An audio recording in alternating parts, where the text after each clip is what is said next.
Wyoming Territory, December 1874. The wind cut like a blade across the high plains, and in the pale light of early afternoon, Marcus Dallen reined in his horse at the edge of a frozen ravine. The snow had started falling again, thick and fast, burying the wagon tracks he had been following for hours. He squinted ahead, jaws set tight against the cold, and saw someone curled in the snow near the twisted path. A woman. He swung down from his saddle before the horse had fully stopped, boots crunching through the crusted snow as he ran. She was barely conscious, her skin pale, lips blue, dress soaked through and sticking to her like a second skin. She looked young, maybe 20, maybe less, and sick. Feverish. Her breathing was shallow, eyes fluttering open only for a second before her head lolled to the side. Marcus took off his coat and dropped to his knees beside her. "Hey, can you hear me?" His voice came out rough, cracked from the wind. Her eyes opened again, just a little. "Do not leave me," she whispered. "I am not going anywhere," he said. "You are safe now." She tried to speak again, but only a cough came out. He slid his arms under her. She was lighter than he expected and stood, her body limp against his chest. His horse shifted nervously behind him, steam rising from its nostrils. Marcus looked back down the road. No sign of the wagon that left her. They had thrown her out and kept going. He held her tighter and turned toward the line of pines in the distance. "We are getting out of this cold. I have you." Her name came out in a hoarse whisper as he walked. "Joetta. Joetta," he repeated softly, brushing snow from her hair. "I am Marcus. You are going to be all right, Joetta." The cabin was a mile off the main trail, tucked between two rocky bluffs and half buried under snow. Marcus did not stop walking until he reached the porch, kicked the door open, and carried her straight to the bed near the hearth. He lit the fire first, then brought hot water from the stove, stripped off her soaked layers with careful hands, and wrapped her in dry blankets. She was burning up. Marcus sat beside the bed, wiping her brow with a damp cloth and feeding her sips of broth when she could manage. Her fever broke sometime in the night, and when he checked her again near dawn, color was returning to her cheeks. She opened her eyes, fully this time, locking onto his. You carried me." He nodded, rubbing his hands together near the fire. "You were half dead in the snow." Her voice was barely above a whisper. "They told me I was slowing them down, that I was not worth the risk." Marcus clenched his jaw. "Who were they?" "Two families. Headed west. I got sick 3 days ago. I asked them to wait. They told me to get off the wagon." "Bastards," he muttered. Joetta blinked at him and a tear slid down her temple into her hair. "I thought I was going to die out there." "You almost did," he said, voice quieter now. He looked at her, really looked, skin still pale, but her eyes steady. Stronger than she looked, he could already tell. "But you did not." She gave a faint nod, then her eyes drifted shut again. Marcus stayed beside her that whole day. He put on coffee, fixed what food he could, and kept the fire going strong. Joetta slept, and when she woke later that evening, she ate half a biscuit and drank a whole cup of water without trembling. By the third day, she was sitting up, wrapped in his old patchwork quilt, gazing out the window into the white hills. "Where are we?" she asked. "South of Laramie. My land. I built this place 6 winters ago." She looked around, thick beams overhead, stone hearth, shelves lined with jars and tools. "You live alone?" He nodded. "Always have." Joetta's eyes lingered on him. "You could have left me." "I was not raised that way," Marcus said. "You did more than save me. You carried me through a storm." He looked down at his coffee. "I could not leave you." "That simple." She smiled for the first time. It was small, worn, but real. "Thank you." The days passed. The snow never stopped, not fully, but it eased enough for light to come through the windows. Joetta grew stronger. She helped dry herbs by the fire, folded laundry, even chopped a little wood when Marcus tried to stop her. "I need to move," she told him, letting the axe fall with a satisfying crack. "I feel like myself again." He watched her from the porch, arms crossed. "You are stubborn." Her grin widened.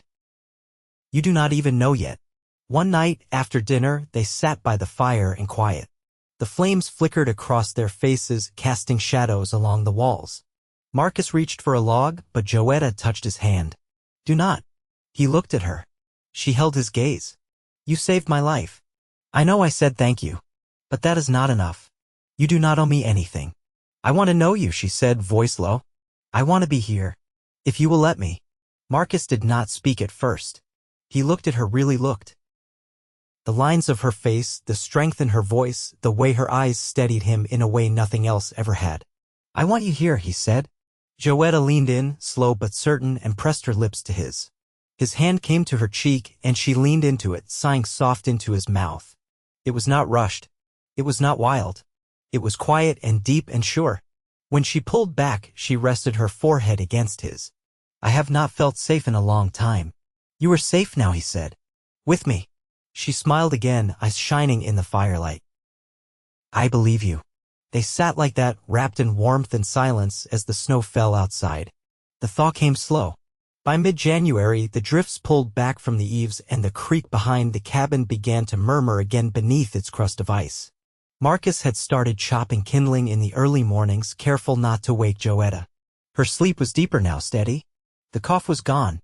Her color had returned, and so had the light behind her eyes. She stood in the doorway one morning, wrapped in a shawl she'd mended herself. "You've got a hand for quiet things," she said, watching him stack cutwood.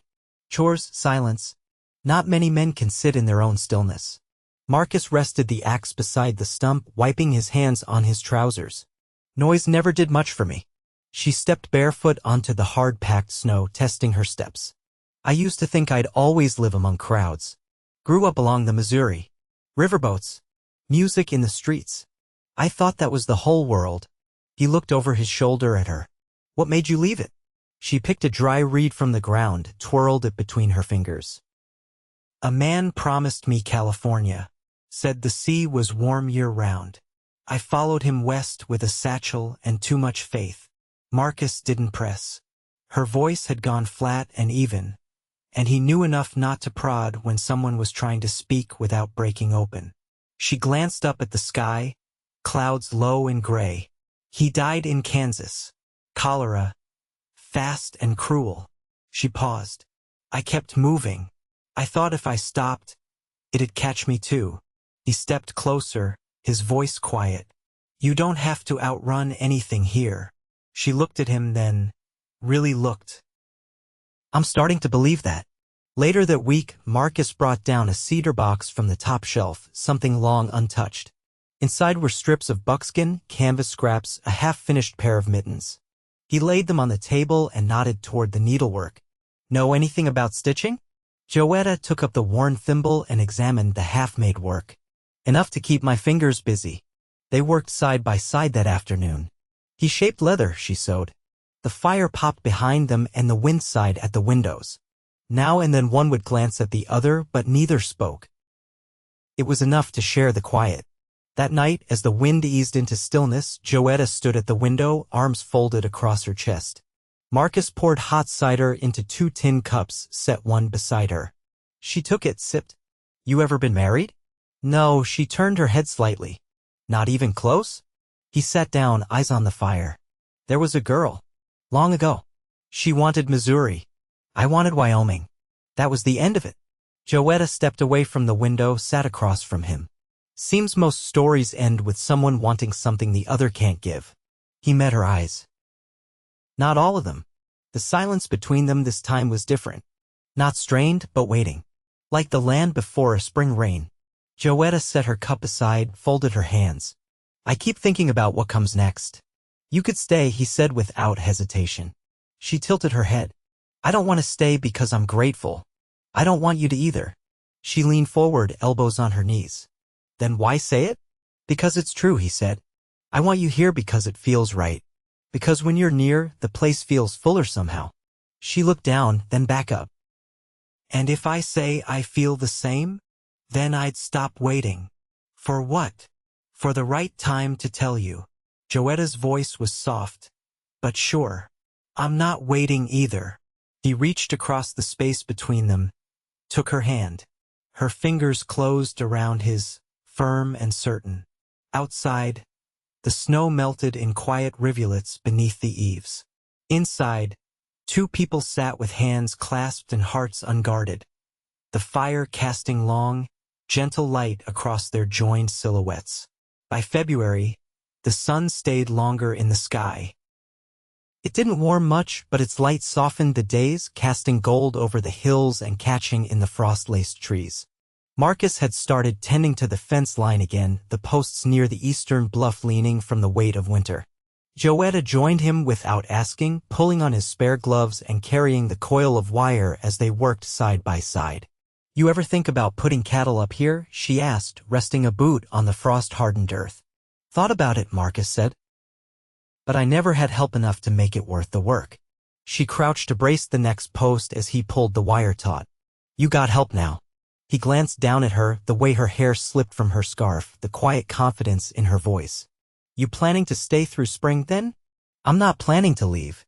She stood and dusted off her skirt. "Unless you'd rather I did. You know the answer to that." She gave a slow nod, then picked up the pliers again. That night, while she cut carrots for stew, Joetta paused with the knife midair. "I've been thinking about taking in sewing again. Folks'll be coming through once the road's clear. Someone always needs hems or patches." Marcus set down the tin cup he'd just dried. "You want to bring people up here?" "Not many. Just enough to earn a little coin. I know how to keep to myself when I need to." He leaned against the counter, watching her hands move steady through the vegetables. "You sound like you've already made the decision." "I have," she said, placing the knife aside. "But it's your table too, and I won't do it without your say. I wouldn't stop you. Just be sure it's what you want. I want something that's mine again, not someone else's road or promise." She looked up. "This place gave me back my footing. Now I want roots." Marcus walked over, took the bowl from her hands and set it aside.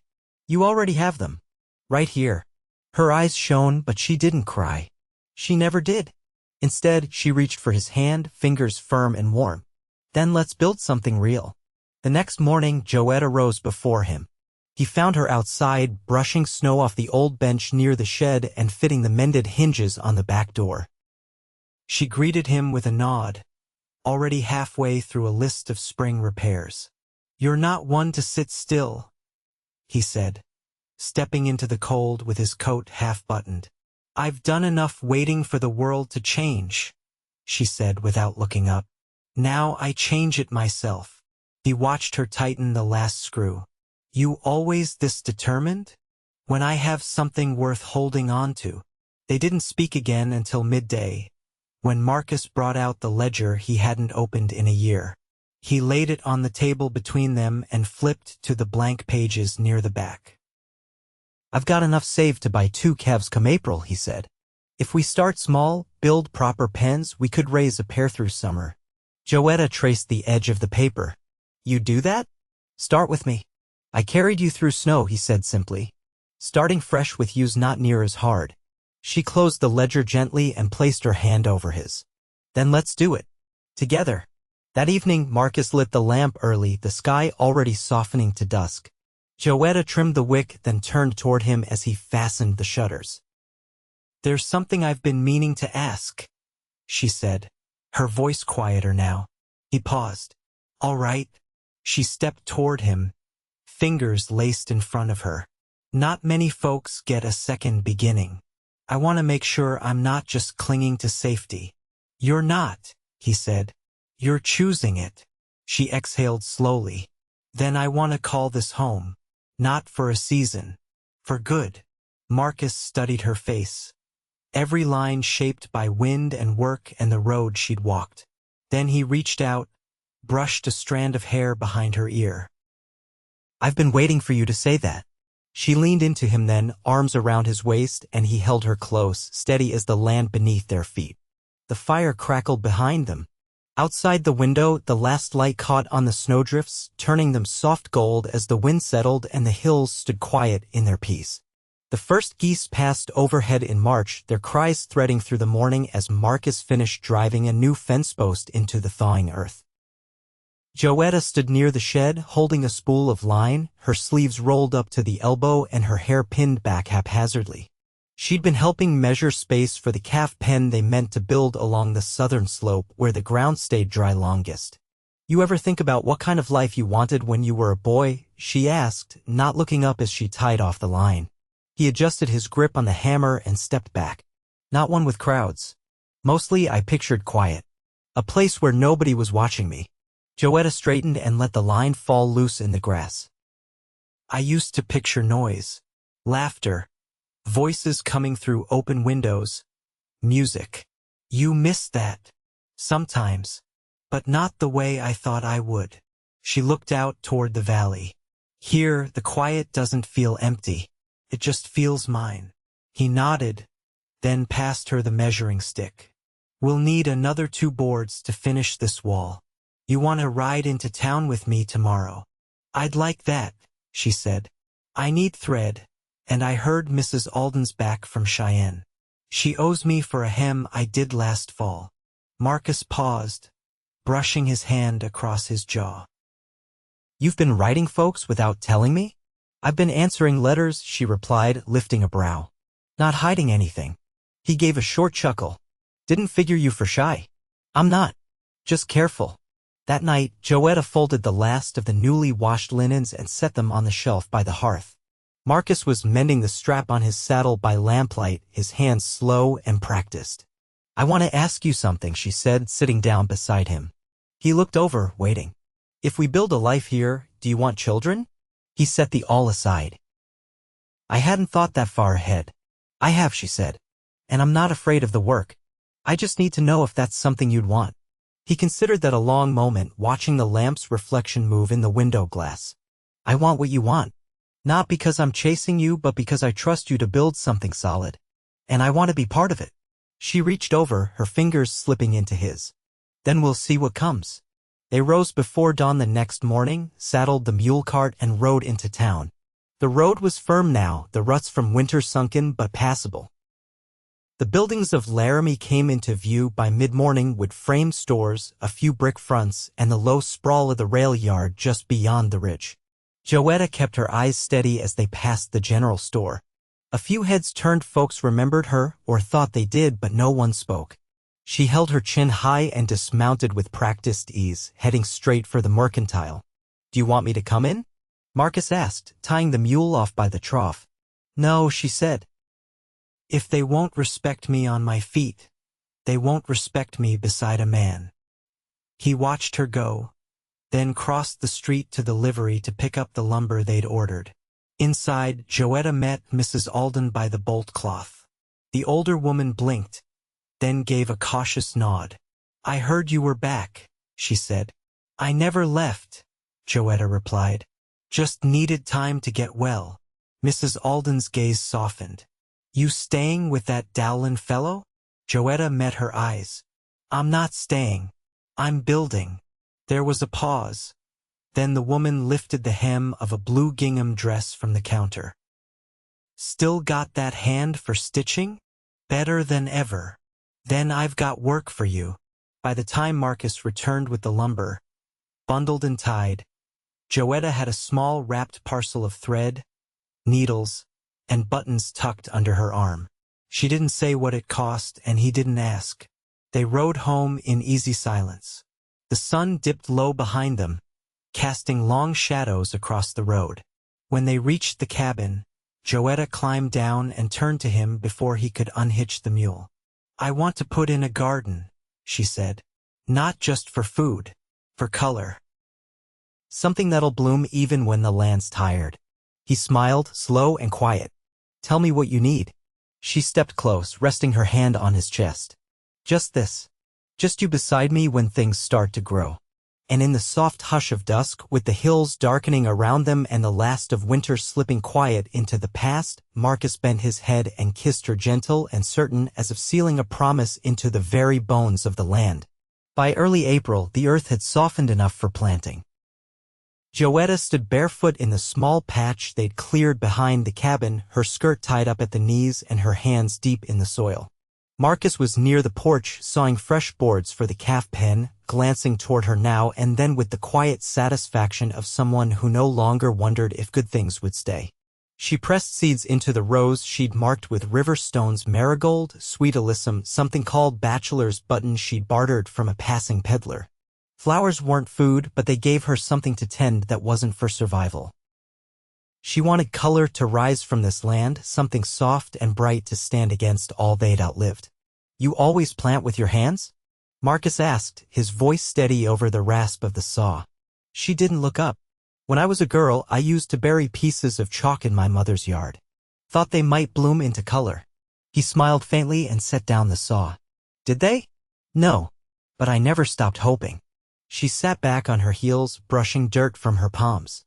"Turns out it wasn't the chalk I needed. It was somewhere to plant things that mattered." He walked over, crouched beside her. "You think this is that place?" She turned to him, eyes bright with something settled. "I know it." That evening, when the last of the light stretched long across the hills, Joetta brought out a bundle wrapped in linen. She laid it on the table while Marcus poured the evening coffee. "I made something," she said. He unfolded the cloth. Inside was a vest, stitched from dark wool with a lining of soft blue cotton. The seams were clean, the buttons sturdy. He ran his hand over it slowly, thumb catching on the neat hem. "You did this." She nodded. "It's not perfect, but it's warm. I figured you could use something new." He looked up at her. "No one's ever made me anything." "Well," she said, folding her arms, "you've given me a home. I'd say we're even." He stood and stepped closer, vest still in hand. "We're not even. I don't think we'll ever be. But I'd like to spend my life trying to get close." Her breath caught, just a little. "You mean that?" "I do." She reached for him, her fingers brushing his. "Then say it plain." He met her eyes. "I love you, Joetta.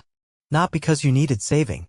Because of who you were, with your hands in the dirt and your eyes always looking forward. I love you because you made this place a life instead of just shelter." She stepped into his arms, voice low against his chest. "I love you, too. I didn't believe I'd find someone who saw me as more than what I'd lost. But you do."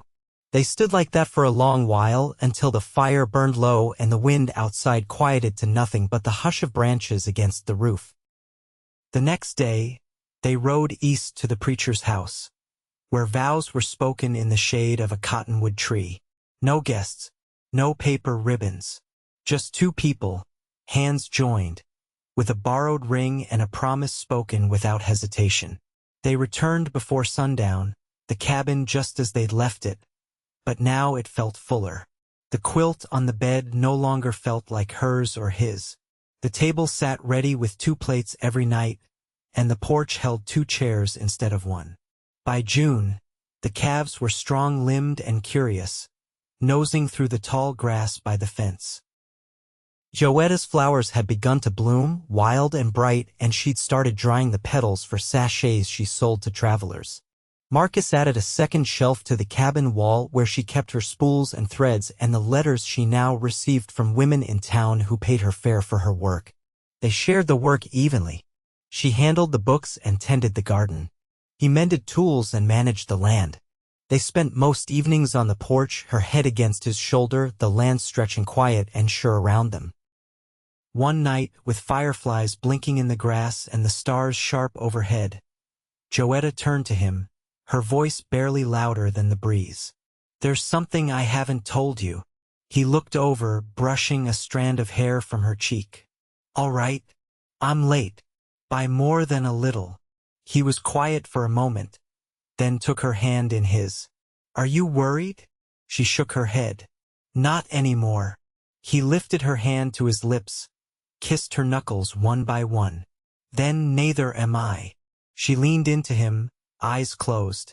"I didn't think I'd ever have a family again." "You do now," he said. "You always will." Years passed. The cabin grew by one room, then another. A cradle was built by Marcus's hand and rocked by Joetta's. They raised 2 children who ran barefoot through the wildflowers and knew the names of every tree in the valley. The land held them through long winters and sweet summers, through loss and joy and all the quiet days in between. And through it all, through every season, every silence, every shared glance across the dinner table, they stayed side by side. Not because they had to, but because they chose to. Every day, every year. Until the wildness of the world softened around them and the life they built stood firm as the hills.